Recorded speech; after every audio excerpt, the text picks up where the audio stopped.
What's up? How you doing? Beautiful day today. I can't even describe how awesome it feels out here, except to say that it feels like late spring, with the tropical breeze going by a little bit, and it feels like you're a senior in high school and you're at the end of the year. Maybe you have like a week, maybe you have 3 days left of school, and you're just kind of fooling around now because there's not much to do and you're hanging out with your friends and you're having a good time. That's what it feels like right now. Kool-Aid, no cyanide. Refreshing, especially when you're thirsty, which I am. 87 degrees today where I went.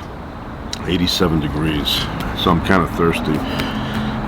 Anyway, got some albums here we're going to talk about. The Godfather. I love this movie. Got Marlon Brando in the back. Great music. Everything was awesome on this movie. The music, the story, the director. There's a director I like, Francis Ford Coppola. And he makes great wine. If you're ever in the supermarket, pick up a bottle of Francis Ford Coppola wine. Pinot Noir. Fantastic. But anyway, love this movie. Love the theme.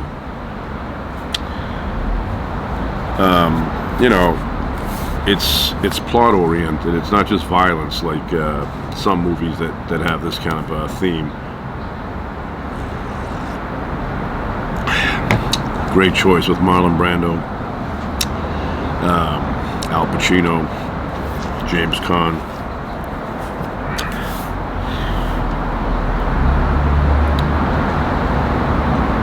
Yeah, we got Robert Duvall, Diane Keaton. Just Castellano. Great acting. Everybody did a great job in this movie.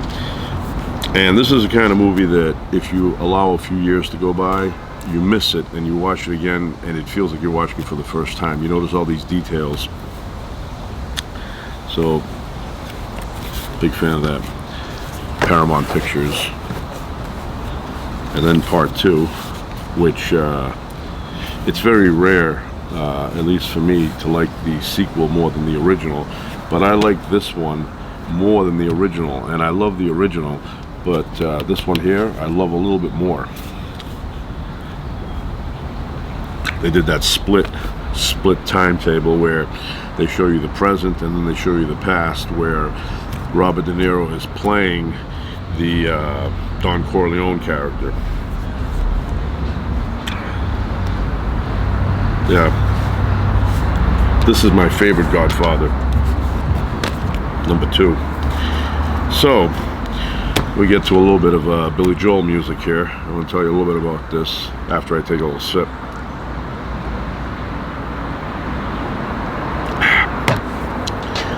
So I was a crazy fan. I was a crazy fan. I was fascinated with Billy Joel back in my teen years and a little bit beyond. I can't tell you how fascinated I was. I would play his music constantly, and people would say, don't you get sick of listening to the same stuff over and over? Well, I just didn't listen to him, but he was part of my menu, daily menu, constantly listening to his music. Just huge fan. Now, there are people out there that say, I'm a big fan of Billy Joel. You may be, but I was a Billy Joel fan cubed, on steroids. Just fascinated with every song, and I loved every album. So anyway, this one here, 52nd Street, is where it began for me. 52nd Street. He's got the trumpet here. He doesn't play the trumpet. Guess he grabbed one off the couch. Kind of like a jazzy album, but I love this album. I would say that this is my favorite one because this is where it all began for me. Got the back lyrics once again over here with his little jacket on, carrying a trumpet. Got the tie loose.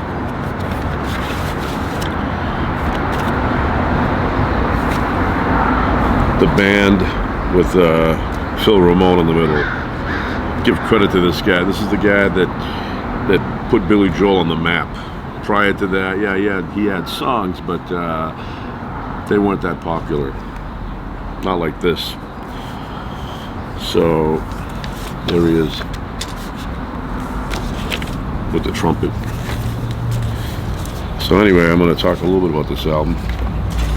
Put it in here before it falls on the concrete. So I've said this before, but in the 5th grade, we had a pretend radio show in the morning of each school day, and we were divided into groups of 3, plus the weatherman, who was the same guy every day, same kid. And everybody brought in, not everybody, but a bunch of kids brought in an album that was popular during those years. And somebody brought in this album, 52nd Street, and it was on the table, and I would look at the picture, and it would say Billy Joel with an L. And I always thought, what's the L for? Because B.J. McKay and his best friend the Bear was a television show, a television series back in those days, and I always thought maybe if they called him Billy Joel, it'd be better. Now I think it's kind of, not the best name, Billy Joel. But he was Billy Joel McKay. So this was one of the albums, and I would always look at it. Looks all dingy down here. Got some litter. The wall looks filthy. But this is the album cover that did it for me. The song Big Shot, My Life, Honesty is on here, which were the singles released. And for me, My Life is the one that pulled me to this guy. So this album has a lot of songs that I like. Actually, I like all the songs, but one of the songs that is my favorite on this album, that was not one of, but it is my favorite. I really like it. Besides My Life, Half a Mile Away. Love that song, and it makes me feel like the way it was when I was a kid. You'd hang around in front of some store for a bit, with your friends, and it's about little Gio and I guess Billy Joel hanging around in the corner there having a bottle of wine. Now, I didn't have the wine, but we did hang around a lot. Great album. Honesty, My Life, Stiletto. Who hasn't met a person that fits that description? And then they end up maligning you if you get into a fight with them or an argument that they're wrong on. So, all songs written by Billy Joel. That always fascinated me. Always fascinated by that. Words and lyrics. I mean, words and music by, and then it would give a name. Fascinated by that. Anyway, love this album. Glass Houses. Awesome album. This album, that's the back after he breaks the window. Apparently that was his house back in those days. But this album is awesome. This album is awesome. It's got a harder edge. Some of the songs are soft. I think it's the only album where he uses only his band to play on this. You May Be Right. Nice Rolling Stone sounding song. Sometimes a Fantasy. We all know what that's about. Don't Ask Me Why. Got the Spanish piano going there, but also in one of the choruses, he says, "Don't ask me why." Like that song, catchy. Still rock and roll to me. That's a standout cut. Went to #1. Great song. Perfect. Boom, boom, boom, boom. You know the lyrics. Then he says, "All right, Rico." Good song. All Felena. I love that that song, All Felena. It's about like he's a teenager, heartbroken. I guess the girl broke up with him and he can't get her out of his mind. All Felena. It's got that din din din din din. It's intense. Good singing on it. It's a perfect song. Love that song. I Don't Want to Be Alone. I love that song. I always want to hear that live from him. Never plays it live. She said that she would meet me at the bar at the Plaza Hotel, wear a jacket and a tie, EI. what's the occasion? She just smiled, but she wouldn't say why. So I guess he shows up at the Park Plaza Hotel, and then she shows up, and they're on a date, and he's saying, I don't want to be alone anymore. I was checking you out. I was just making sure. I love that song. I love the speed of it. It's a nice slow ballad. Just great song. Every song on this album is a gem. Every song. I know he doesn't like the French one, but I like the French one. Sleeping with the Television On, another good song. Another good song. Close to the Borderline, Hard Edge. Nice sound, nice drums. And Through the Long Night. Like that song, very soft. Love the dark Irish silence. I don't know what that means, but I don't know if Irish people are really that silent. Not the ones I knew. So, highly recommend this album and the previous one, 52nd Street. Now we're going to get to the Nylon Curtain. This is where I kind of stopped listening to. I thought Billy Joel was a one-hit wonder. I thought My Life was the only song that was released, because that's the only one I knew, you know, when we were doing that radio show. So I would constantly play My Life, and I knew the other songs were on there, but I thought My Life was the only hit. So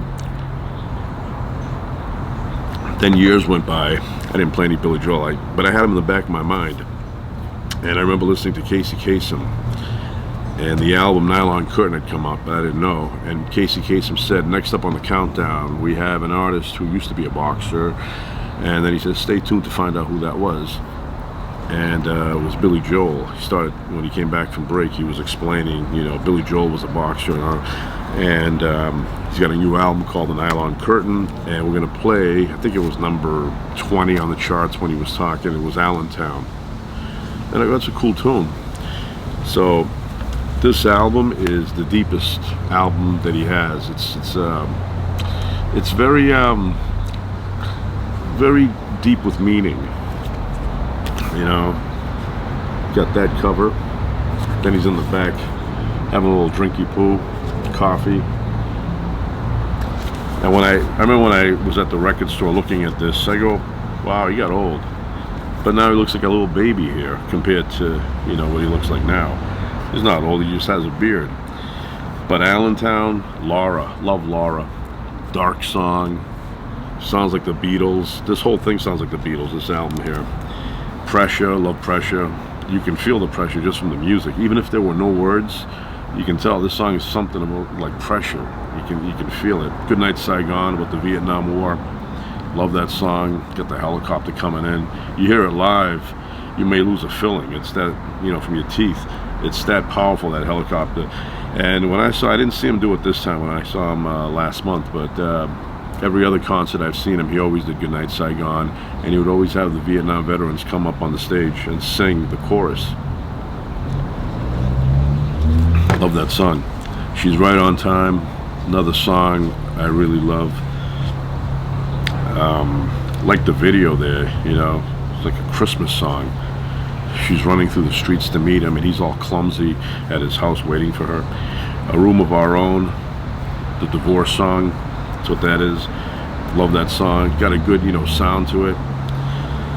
I love that he took the time to record this. This is a very difficult album to put together. Surprises. So I'm going to tell you right now, you know, I don't know, most people probably don't even know that song, but that is my favorite song on the album. Even when I first bought this, that's the one that pulled me in even more than the other ones for some reason. Scandinavian Skies, it's the strangest song on the album. Got the drug references in there, the heroin. Where's the Orchestra, nice slow song. So funny story about that, I had a radio, a cassette in the radio that was this album, and I was listening to that song, Where's the Orchestra? And then at some point, a few days later, I was listening to it again, and I go, what happened to the vocals? I go, something's wrong with the tape. And what I had done is I had put the volume all the way to the left or something, and the vocals are on the right. They did it like the Beatles, where the Beatles would record not in the center of the vocals, but on one side or the other. And that's what they did on this album for that particular song. And I thought the vocals got erased somehow. And then when I put both the volumes up on both speakers, then the vocals came back. But yeah, That ends with the music from Allentown at the end, a little bit slower. Produced by Phil Ramone, words and music by Billy Joel. That always fascinated me. So, and I want to make a comment. He always says this album is about, you know, the economic downturn in America that was going on during the Reagan years. Correction, this came out in 82, right? 1982. Says so on the back, copyright 1982. That means you were writing this in 81, or at least early 82. And Jimmy Carter, if anybody, is to blame for the downturn, at least in those years. I don't know why he keeps mentioning Reaganomics. Reaganomics was after. You recorded this, you know, before Reagan had a chance to take a breath in the White House. So, you know, you want to say Carter, yes, but not Reagan. Reagan was the one that caused all that stuff that happened in Pittsburgh and, you know, Bethlehem and all that. I don't think so. So every interview he does, he's like, yeah, Reaganomics and our Reaganomics. When did you write this? In 85? This came out in 82. Carter was in the White House up until January of 81. So Reagan came in and screwed everything up in a matter of months. I remember the economy being screwed up under Carter way before Reagan was even, you know, a president. So let's just get the facts straight on the timing on that. And then Songs in the Attic. This, to this day, is my favorite live album. This is all older Billy Joel songs from old albums that I guess he felt that the energy wasn't there on the albums, and he's right. And so he released this, that these are live recordings, and they're so much better than the studio albums. Miami 2017, Seen the Lights Go Out on Broadway. Very intense song, good energy live. You hear the crowd roaring, just great. Madison Square Garden, June 1980. Summer Highland Falls, I love that song. Is that like about depression, up and down, up and down? Recorded 1980, Washington D.C., Bayou. Love that song. It's got that back and forth piano sound. Now this is my favorite song on the album, Street Life Serenader. When you hear this on the Street Life Serenade album, it's very weak sounding. The piano sounds okay, but the vocals sound weak. But when you hear it on this album, it just sounds like it's blown up, you know, in terms of the dynamics. And it's a perfect song. He doesn't do it live anymore. Does not do it live. I was hoping last month when I saw him that he would have done that. I was waiting. Did not do it. I love that song. Los Angelinos, great tune. Recorded, well, the other one is Street Life Serenader was recorded at St. Paul's Civic Center, Minnesota.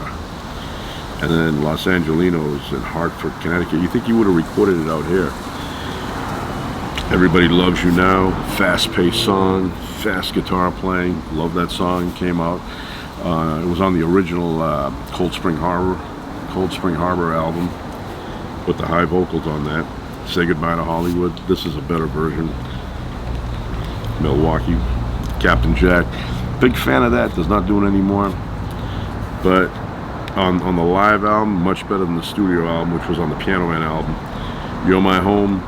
It's a good song, you know, peaceful song. The Ballad of Billy the Kid. I feel like I'm watching Bonanza when this song is playing. I Love These Days. Another good song.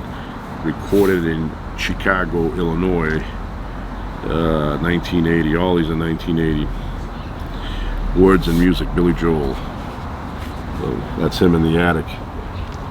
Looks like a cover of Hardy Boys. And he's got the pictures inside. Got the hair there. Got his father. Father looks just like him. Like in the picture, it looks like Billy Joel, you know, trying to look like someone else. Favorite live album. Now, The Bridge. This album drove me nuts.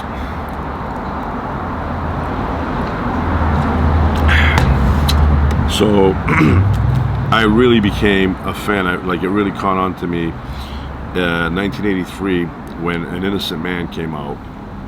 And then I was like, oh, that's that guy that had that one hit, which he didn't have that one hit. He had many hits before that. I only thought it was that one hit. I thought 52nd Street, My Life was the only hit.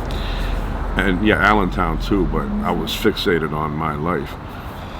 But then Innocent Man came out, and I got hooked on that album. And that was actually the first album I bought as a whole. So I heard that and I go, oh, he's really a guy that writes 50s music. And then they pick out songs that sound like they're contemporary, but they're 50s. But that's not the case. That was only for Piano Man. All the other albums are all different styles. They're all, changed. Every style he uses is different from the previous album. That way, I guess he doesn't get bored. I'm bored. I can't write anymore. So apparently that's why he's not writing now. He's used all the styles up. But anyway, when that album came out, An Innocent Man, I thought that song, Tell Her About It, I thought it said, give her every reason to accept that chumpereel. And I thought chumpereel was slang for, like your nonsense. Like, give her every reason to accept all the nonsense you do in the relationship. And I thought it was chumpereel. And then one time I was reading the lyrics. I was in a bookstore and I go, oh, Billy Joel, Innocent Man. And I was like, and I go, oh, it says, give her every reason to accept that you're for real. He says that you're for real. I thought it was chumpereel. Misheard lyrics. So that Innocent Man, which I don't have with me right now, but that had a ton of hits on it. Almost every song was a hit on that. It was like, every few months, every couple of months, they'd release a new one. And then just when I thought it was over, I go, that's got to be it. They released Keeping the Faith, which I never thought would be released as a single. Well, it was a great song. I liked it, but I go, I don't think they're going to release that. But they did. And that's one of the best videos. I love the Keeping the Faith video. So anyway, getting back to the bridge. Once the Piano Man ran out of singles and it was done, then I was like, okay, what's next? Where's the next one? And we didn't have the internet back then to constantly check up what's going on with the status. So we would rely on little snippets of news on MTV or maybe something in a magazine, something like that. And I remember one time I was in a bookstore and I was flipping through, I don't know if it was Rolling Stone magazine, some magazine like that. It was probably Rolling Stone. And there was a little tiny one paragraph thing and it said Billy Joel, and my eye caught it. And I read Billy Joel's working on a new album, and I was like pumping. That gave me like enough energy to go for a week without food. And I read that he was working on a new album, and I was like, oh, this is awesome. It made my day. And then I read about the song Baby Grand. That's the one he mentioned, and he said it's a standard. And I'm like, what does that mean? What does that mean it's a standard? So then I was like, get some information here. But 83 Innocent Man came out, and this one came out in 86. So after all the music was played, it took about 2 years before this one came out, and I was always looking in the record store to see if there was a new one, and it was nothing. I was going flipping the albums, I'd see nothing. I go, where is it? And then one day I was watching, I think it was MTV, Martha Quinn, and they mentioned the day that the album was coming out. And I was the first one. I went to Strawberries, and I was waiting there, and it was locked. It was closed, and I waited and waited, and the guy opens up, and what do I see right in front of me? They had a whole big stand, Billy Joel albums, and this is the album that was there. They had a big poster of the bridge, and I went in and grabbed this. See the back there, he's wearing Guess jeans. Nobody wears Guess jeans anymore. I don't even know where you get those. It's like Jordache. They've disappeared. And this was $5.99. $5.99. It said the new album from Billy Joel includes the hits Modern Woman. Modern Woman was part of the movie Ruthless People. That's the first song I heard. I remember my mother went shopping, and they had mentioned on the radio that we're going to play the new Billy Joel song. This was a couple of months before this was released. That's how they did it back in those days. And I told my mother, you go get groceries, and I want to hear something on the radio. And then they said, now Billy Joel's new song, and it was Modern Woman. And I liked it. He didn't like it, but I liked it. So Then I went in, like I said, I bought this. I was so excited. I went over a friend of mine's house because he had a really good turntable. He had big speakers, good headphones. And I said, if I'm going to hear this, I want to hear it on something good for the first time. And I was all excited, you know. This was like, you know, royalty to me. So I put it on and put the headphones on. And my friend went in the other room, the kitchen, I don't know, get a beverage. And I took the lyric sheet out, which this is what I saw, and I was like, wow, this is awesome. Look at the lyrics here. And got Cyndi Lauper in the back, and you know, Phil Ramone and the band, Steve Winwood, Ray Charles, and then the turntable is spinning, and the first thing I hear, the first song, which is my favorite song on this album. It was never released as a single, which I thought it would have been. I thought it was going to be the first release after Modern Woman. It wasn't. Running on Ice. I love Running on Ice. I've played that song so many times in my life that it's carved into my brain. Running on Ice. To this day, I love the speed of it. I love the lyrics. Love the way he sings it. But it was never released. He did it one time live, a couple of times live. Once in the 80s, which is super fast, and then once a few years ago, and he said he was going to try it out. Maybe he would do it again if it worked out. If it didn't, he would shoot it. He shot it, and he's not that fast anymore. So this song is done, but at a slower speed, and you lose a bit of the you know, the style of it when you slow it down. And I got a funny story about the slowing down. So I had another friend whose father had top of the line stereo system. He could record on tapes and everything. So I went and bought one of those metal tapes, and you know, the blank ones. And I said to my friend, hey, you think your father can make me a copy of this this album here on his technology? Because I want to hear it in my car when I'm driving. I want to be driving and hearing Running on Ice. And he goes, yeah, sure. So I gave it to him, and then the next day, the morning, he gave me the tape, and he goes, yeah, my father did it. I said, oh, thank you so much. I went home, I put it in, very excited to hear it, and I go, what the hell's going on here? The song Running on Ice was, I don't know, 10% slower. I go, what's going on? Something wrong with my tape deck? So I called up my friend, and I said, something wrong with the tape. I go, it's playing slower. I go, the song Running on Ice is a fast song, and now it's slow. And he goes, let me ask my father. So goes, asks his father, comes back on the phone. He goes, oh, my father said he intentionally slowed it down because he thought it was too fast. I go, your father's not the guy that makes a decision on how a Billy Joel song should sound, okay? It was recorded that way. That's the way I want it to sound. I want it to be at the speed they recorded it. He goes, oh, he thought it was a mistake, he said, so he made it a little bit slower. And it was the only song on the entire album that he made slow. So he went through the whole thing, listened to it, and said, you gotta slow that down. That's fast. Now, why would you think you have to slow that song down when your turntable is spinning at 33 1/3 for the rest of the songs? So he made that song slow, so I gave it back to him. He made me another copy at the right speed, then I was happy. But I love that song, Running on Ice. To this day, my favorite song on this album. I know he craps on this album a lot, that's his style, but I think it's a good album. He says he had a kid, he wasn't into recording, you could tell when you hear it, he goes, it's, you know, you can hear the struggle, that, you know, he didn't feel like being there. I don't hear the struggle. I don't know what you're talking about. So you're projecting. So Running on Ice, my favorite. This Is the Time, another great song. Matter of Trust, that was a song that was released. Remember being, This Is the Time was released also, but there was no video for that one. No video. Matter of Trust had a video. He's in some kind of, in New York, someplace in New York, and he's in some apartment there, and they're rehearsing, and then it's too hot for him. Too hot.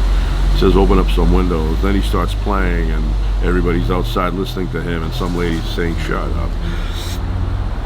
Modern Woman, he says he doesn't like that song. I don't know why'd you write it. I like it. It's a cool little tune, synthesizers, you know, the 80s. Baby Grand, you know, nice standard with Ray Charles. Was not a hit, but, you know, I like it. Big Man on Mulberry Street. Love that song. That line, sometimes I panic. I kept singing that line when this album came out, and my mother was getting annoyed. She's like, "Can you stop saying sometimes I panic constantly?" And it was because of this. It's the way he sang it. Temptation, song about his daughter. Some people think it's about a woman. It's not. It's about missing his kid.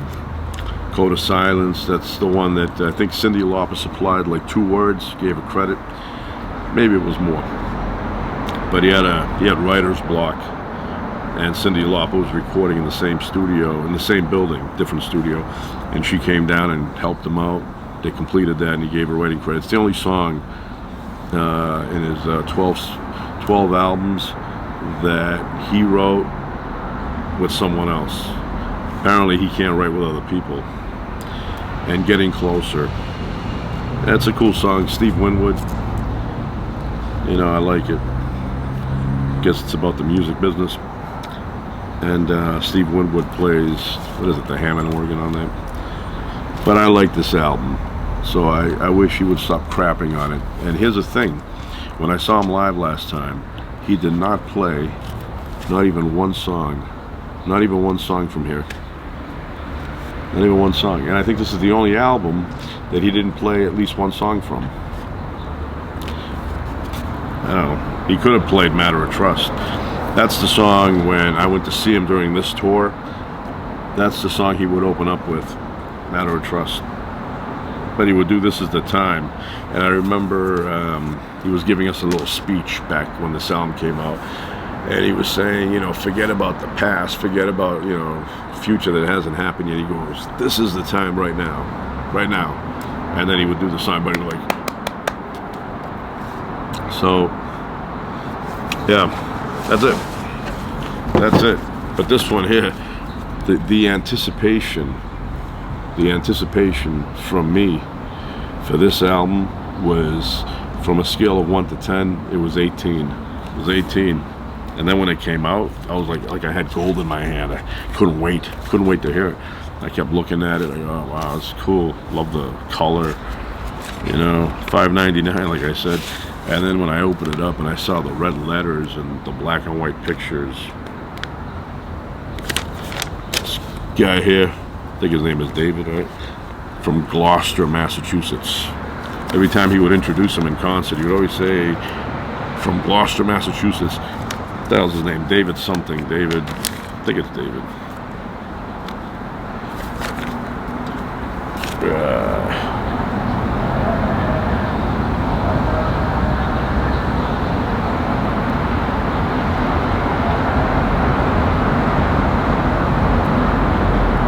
It's on there. I'm having a hard time finding it now, but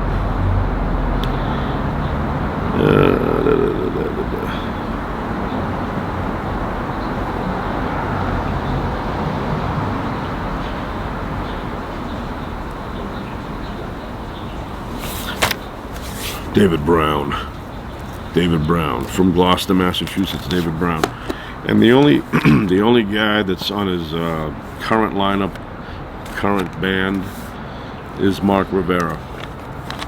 Right here, looks like a baby right here. He came on in the '83 album, An Innocent Man, and he's been on ever since. Longest playing member. Which prior to that was Liberty DeVito, but Liberty DeVito is not there anymore. They had a falling out. Liberty didn't know what the reason was, and then they finally met. I guess at some little restaurant somewhere. Liberty wrote a book, and they discussed things, and apparently there was some rumor going around. Billy Joel believed it, and gave Liberty the finger. Now he's got another drummer, but apparently, I don't know.